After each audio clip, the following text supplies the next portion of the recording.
Mas eu acho que a gente pode começar com o Guto, com a participação dele, nem que seja remota. Certo? Vamos embora, vamos rodar. Soltando. Muita discussão, muito debate, muita proposição, troca de ideias acerca de novas propostas de inovação para inovação, sempre conjugadas ao respeito ambiental. É essa junção, é essa sociedade de ideias que está conceituando basicamente aqui o 10º Congresso de Inovação da Indústria, que é organizado pela Confederação Nacional da Indústria. Está aqui o nosso site do sbtnews.com.br. Eu estou fazendo uma série de entrevistas aqui no nosso site, para veiculação, obviamente, no site do SBT News, mas que também vão ser postadas nas redes sociais do Só Pode Ser Bom e no nosso canal no YouTube também.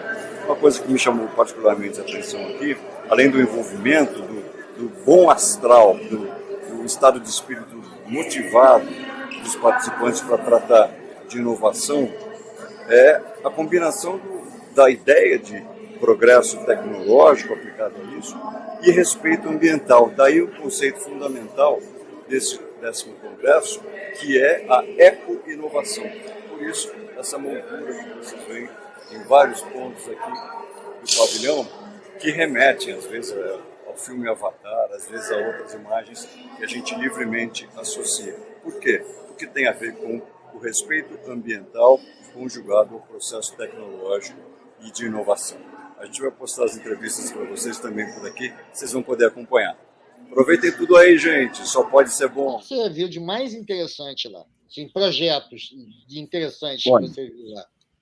A história, assim, um resumo da ópera, para situar todo mundo, né, apesar de vocês terem visto já o vídeo que eu mandei, que os meninos editaram, e que eu vou ver depois com toda a atenção, mas ali é o seguinte, tem um ambiente, além da proposição da indústria, o evento organizado pela Confederação Nacional da Indústria, além do estado de espírito positivo, do desejo, aquela coisa de estimular a inovação, que essa conversa até que a gente conhece, ouve com bastante frequência. Eu estou sentindo, pelo que eu conversei, pelas entrevistas que eu fiz para o SBT News, que a gente vai postar os links de algumas delas aqui para vocês, foram mais de 30 entrevistas que a gente realizou, é um trabalho, assim, uma maratona, até por isso que eu cheguei praticamente agora, estou esgotado, mas a visão que eu fiquei, eu não sou um especialista na área, mas o que eu consegui depreender das falas lá do pessoal, havia ali especialistas de alta tecnologia e de liderança, né, de inovação, do Brasil e do mundo, de grandes empresas que estão no Brasil há muito tempo, Siemens, 3M, um monte de outras, entidades importantes que estão fazendo a interface entre iniciativa privada e poder público para estimular projetos de inovação. O que ficou na minha cabeça com alguma facilidade, que eu me recordo sem um esforço hercúleo, é o seguinte: o momento para o Brasil é um momento diferente do que tem sido nos últimos anos, sem sombra de dúvida. Então, resumindo muito, se de um lado o pessoal especializado lá tem claro que o Brasil perdeu muito tempo nas décadas recentes, do ponto de vista da inovação, João Eduardo com certeza acompanhou isso mais de perto do que a gente, foi ficando para trás. De outro lado, Papai do Céu, como sempre, mimou e muito essa nação aqui, por conta, por exemplo, de recursos naturais abundantes, diversificados. Toda a matriz energética brasileira, além de limpa, é muito diversificada. E essa conversa toda vocês já ouviram. O que eu acho que restou de mais inovador, que me chamou mais atenção, foi a organização que os próprios participantes lá manifestaram repetidas vezes, independentes uns dos outros, espontaneamente declararam que o governo se organizou. Você vê hoje, por exemplo, Ministério da Fazenda, Ciência e Tecnologia, Desenvolvimento, todos com o mesmo discurso e com a mesma ação prática no sentido de tocar projetos de inovação. A ponto de, vejam como as coisas são. Em havendo essa organização, planejamento, programa, aparece dinheiro para financiamento. Foram feitos vários anúncios de financiamentos para projetos de inovação. Dinheiro, ali você está falando de algumas dezenas de bilhões, com B de Bosque, de reais. Dezenas de bilhões. É dinheiro, não é desprezível. E é, sobretudo, muito estimulante ainda mais para quem, numa realidade que a gente tem de contratações mais depreciadas, né? Mais, como é que a gente diz? Prejudicadas não, está me faltando a melhor palavra, mas mais comprometidas do ponto de vista de CLT e afins, as pessoas que têm interesse em empreender têm alternativas que me chamaram muita atenção, por eu desconhecer, eu sou um sujeito razoavelmente informado na área, e são oportunidades que podem efetivamente levar as pessoas a tocarem negócios próprios, desenvolverem novas áreas de atividade. Isso ficou bastante claro ali.